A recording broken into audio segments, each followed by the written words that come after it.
vibration, temperature, amperage, speed. Your machines are calling for help. Are you listening? You need the right tools to be able to interpret what your machines are telling you.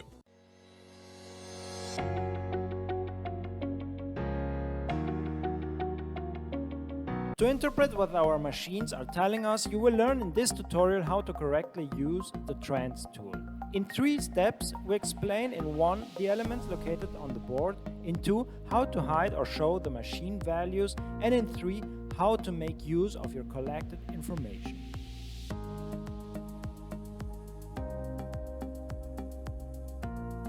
To see the board with its graphs, you need to connect to your database where they are stored, either locally or in the cloud.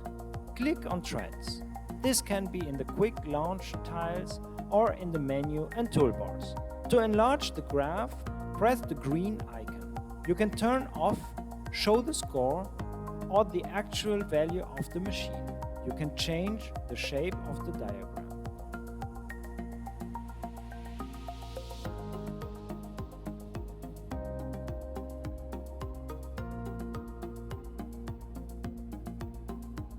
You can not only see the functions of the different parameters on the same coordinate system, but also the FFT, the fast Fourier transformation.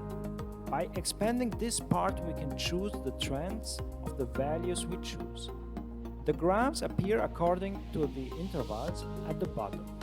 We can minimize and maximize the graphs by clicking on the limits. In the pie chart, we can see in the red sector which points reach the alarm levels. To see which phantom sensors are sending data which are in order, click on the green sector. In our example, we use a phantom temperature sensor located on a balcony. This explains why the blue is darker in the middle of the day compared to the morning and afternoon values.